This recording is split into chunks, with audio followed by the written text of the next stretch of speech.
Bonjour à tous tout le monde, je vous retrouve pour une nouvelle vidéo et cette fois-ci on va faire un truc totalement différent qui est un tuto sac banane, voilà. En ces temps de confinement, j'ai envie de dire, il faut tester d'autres trucs. Je vais faire un sac banane pour l'été. Je vais vous montrer tout de suite les tissus que j'ai choisis et juste avant de démarrer, je voulais juste vous dire que dans la vidéo vous allez voir un amas de choses ici là. C'est parce que je suis en train de refaire un coin de l'atelier, donc j'ai commandé des belles étagères blanches. J'ai hâte de vous montrer. Voilà, je suis toujours en train de changer l'atelier pour que ce soit un petit peu plus optimal et un peu plus joli. Je vais vous montrer tout de suite les tissus que j'ai choisis. Le premier c'est une toile de tissu bio avec des citrons, donc faut savoir que j'adore les citrons. J'ai trop hâte de l'utiliser, c'est des tissus que j'ai depuis vraiment des années et des années que j'ai jamais osé utiliser parce que je savais pas comment.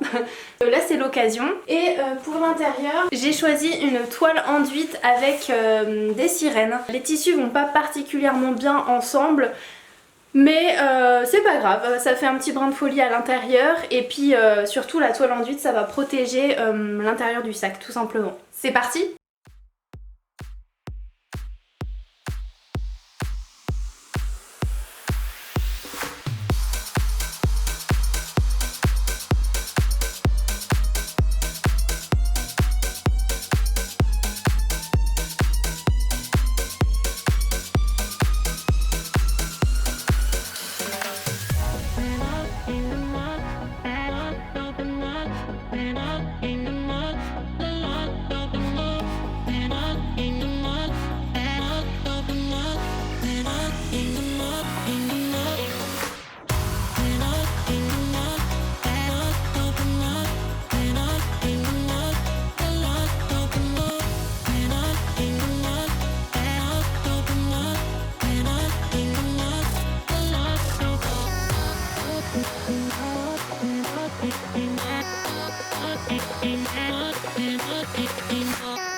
Voilà où j'en suis pour le patronage du sac banane.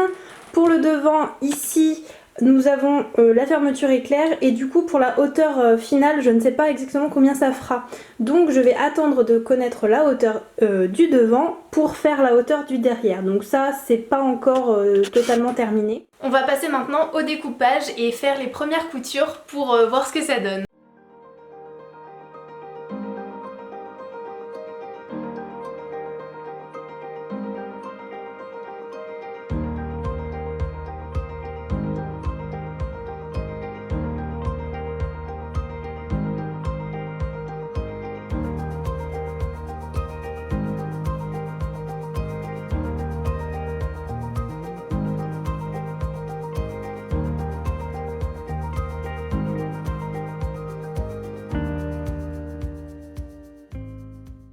Je vais passer à la couture de la fermeture éclair pour faire le devant du sac banane, donc c'est parti!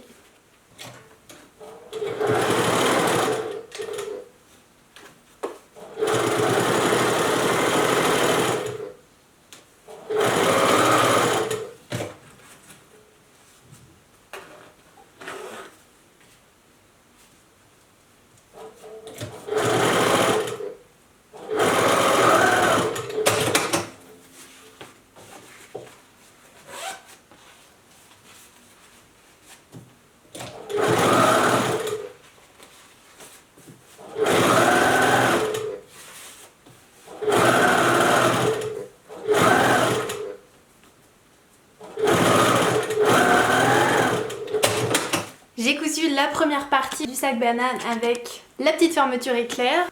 Le derrière, on va coudre ce qu'il y a au-dessus.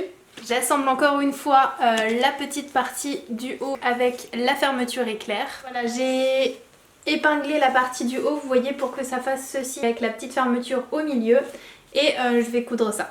Voilà ce que ça donne, la partie du haut et la partie du bas. Et vous voyez, j'ai fait une surpiqûre ici et là, je vais devoir la faire pour le haut. Voilà, on a notre trousse toute jolie, en tout cas pour le début. J'ai bien associé les motifs du haut et du bas. Pareil pour le derrière. Et puis on va pouvoir calculer la hauteur de notre devant de trousse, enfin de sac, pour coïncider l'arrière du sac. Comme je l'avais prévu, la hauteur n'était pas assez suffisante sur le derrière que j'avais fait préalablement. Je vais adapter ma hauteur réelle avec ce que j'avais prévu.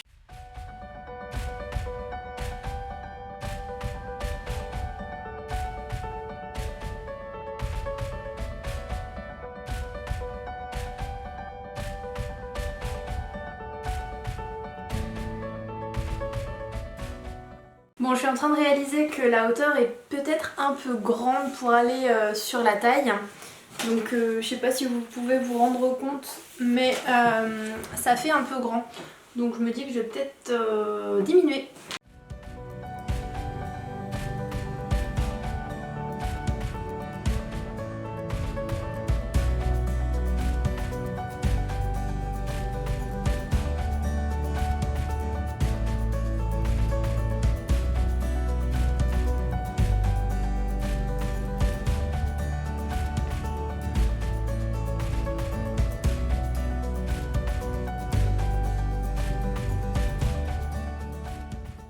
Je vais du coup, après le découpage des tissus des autres faces, je vais essayer donc de coudre tout ça et je vais vous montrer le résultat.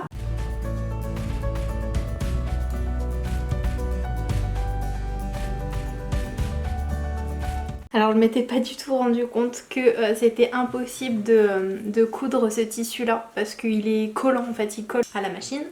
Du coup je suis obligée de poser un biais. À chaque couture intérieure du coup je suis obligée de poser un biais, donc c'est ce que je suis en train de faire. C'est galère mais c'est parti.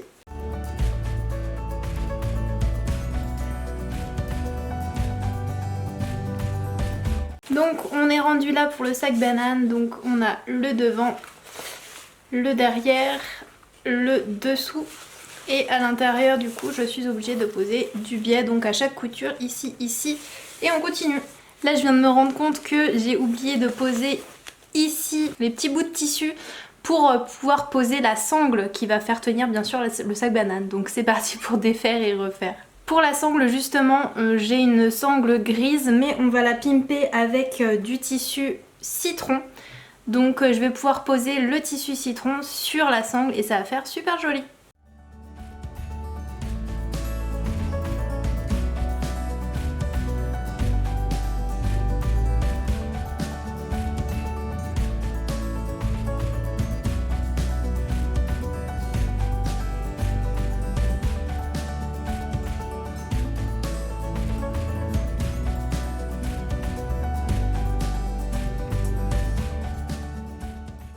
On a ici du coup la sangle que j'ai joliment décorée avec le tissu et surpiquée du coup sur la sangle. Et j'ai attaché ça au petit bout de tissu ici que je vais pouvoir coudre sur la trousse. Donc sur le côté ici, voilà. Voilà, j'ai oublié de le coudre, de l'insérer dedans dans la couture, mais on va le faire maintenant. Bon, il faut que je vous fasse un petit point sur les aventures du sac banane. Premier point. Nous en sommes là. J'ai le devant du sac banane. J'ai réussi à rattraper le coup en rajoutant la sangle, le petit truc en tissu là et la sangle. Ce qui était pas une mince affaire puisque rappelez-vous je ne peux pas coudre directement le tissu qui est à l'intérieur. Donc il faut faire un biais. Il a fallu que je découse le biais, la couture et enfin rajouter la sangle. Donc c'était pas facile. On va tâcher de pas l'oublier pour le deuxième côté et on continue. J'ai du coup le deuxième petit bout de tissu qu'on va insérer dans la trousse, dans le sac, faut pas que je me trompe, et on va mettre la sangle dedans. On la pose donc au milieu et on remet un bout de tissu et on va coudre ça comme ça. Une fois cousu, on le retourne. C'est là que c'est très satisfaisant. On tire. Et on a notre petit tissu qui est pris dans la sangle. On va faire une surpiqûre tout autour et ce sera bon. On a donc notre petit tissu avec la surpiqûre et la bande. On va donc l'insérer dans le sac. Là, faut juste pas se tromper de sens puisqu'il y a un endroit et un envers. Au niveau du sac, faut pas se tromper. Ce que je vous conseille pour pas vous tromper, c'est de bien visualiser votre sac comme ça, de l'imaginer en fait sur votre taille, et vous voyez que l'envers est bien des deux côtés face à vous, et du coup vous pouvez continuer la couture. Il est temps de découvrir ce que donne le sac banane une fois les coutures intérieures terminées. Il me reste juste les sangles à fignoler. On a du coup le tissu intérieur que vous voyez ici. Il y a donc du biais tout autour des coutures que j'ai pu réaliser. On a ici la fermeture éclair, ne pas oublier de la laisser ouverte quand vous fignolez les coutures pour pouvoir retourner le sac. Il y a ici donc le sol, le dessous du sac que j'ai fait en arrondi pour pouvoir avoir un petit peu plus de place dans le sac. Donc c'est parti, on va le retourner. Vous êtes prêts? Hop.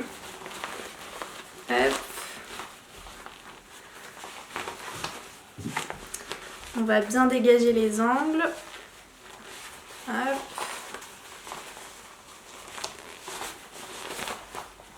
Ah oui, ce que je voulais vous dire, c'est que je suis assez contente puisque toutes les mesures que j'avais prises étaient correctes. Donc au moins, j'ai pas eu de surprise à ce niveau-là. J'ai réussi à choper de la mercerie sur un autre sac pour finir justement le travail des sangles. J'ai réussi à choper ce petit bitonio là.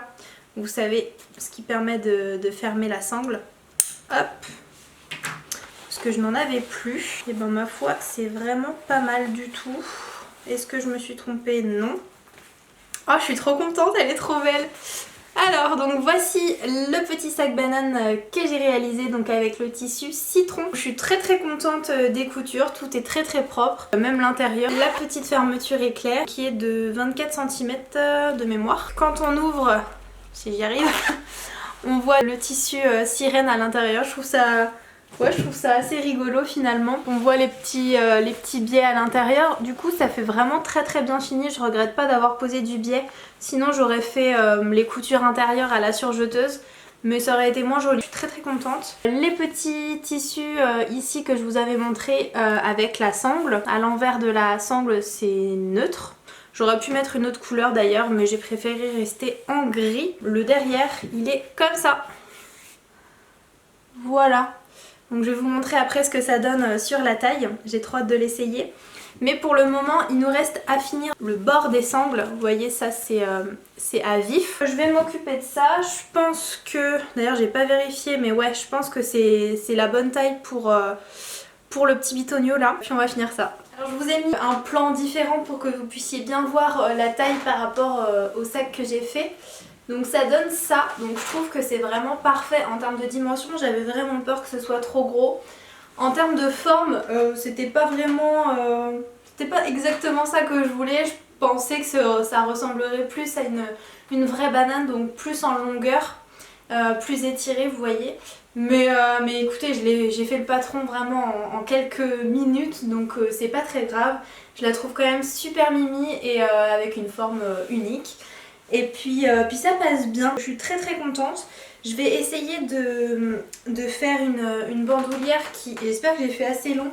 Vous savez, il y a des bananes qu'on peut mettre comme ça. Et ouais, c'est juste, mais on va essayer de pouvoir la mettre comme ça aussi. En termes de taille, je trouve vraiment que c'est pas mal du tout. Voilà. Et voilà, le sac banane est terminé. Je suis vraiment ravie de ma petite création. La voilà portée, donc tout est terminé. Je vais vous la montrer de plus près. Je décroche la petite bandoulière et nous avons donc le sac terminé. La première sangle ici avec le petit bitonio que j'ai changé puisque le premier était trop petit pour que la sangle puisse passer, donc j'ai préféré changer. J'ai retrouvé ici un petit élastique gris qui sert justement à maintenir en fait les deux sangles ensemble pour pas que ça pendouille en fait. Je sais pas si vous arrivez à voir et si vous comprenez bien ce que je raconte. Voilà, donc là il y a deux sangles et c'est pour les maintenir ensemble. Là j'ai fait une petite couture ici sur ce petit bout de sangle et j'ai mis donc cette petite partie là. Et de l'autre côté nous avons donc la deuxième sangle avec toujours la petite élastique ici, l'autre petite partie et comme ça. Derrière ça fait ça. Hop, je sais pas si vous arrivez bien à voir. Elle est bien sûr réglable. Vous avez juste à bouger ici comme bon vous semble et à rétracter la bande ici. Et voilà, c'est parfait pour partir en balade l'esprit tranquille. Vous avez ici la poche qui contient juste les essentiels, hein, elle n'est pas trop grande, donc ici j'ai mis un petit paquet de mouchoirs et mon portable. Je pense que vous pouvez mettre aussi vos clés, vos cartes bancaires, etc. Mais voilà, donc je pense que c'est une bonne option si vous voulez ne pas porter en fait de sac à main. Je me suis demandé également si ce serait pas mal pour porter vos animaux en fait, puisqu'on me l'a déjà demandé, des sacs à bandoulière où vous pouviez transporter vos petits animaux, plus pour les rats, les petits rongeurs. Je sais pas si ça pourrait vous servir, avec peut-être une plus grande poche et puis bien sûr un intérieur tout doux. N'hésitez pas à me dire si c'est quelque chose qui vous tenterait. En tout cas moi j'ai bien aimé créer ce petit accessoire. Bien que je me suis trompée de nombreuses fois et que j'ai dû recommencer pas mal de choses, ça reste quelque chose d'assez cool à faire et puis forcément à la force d'en faire je ferai beaucoup moins d'erreurs. Voilà, bah écoutez, si ça vous a plu, n'hésitez pas à me dire en commentaire, puisque j'ai une autre vidéo de prévue et cette fois-ci ce sera la création d'une peluche. J'ai trop hâte de vous montrer ça. À la prochaine et merci pour tous vos abonnements et vos likes sur les précédentes vidéos. Ciao!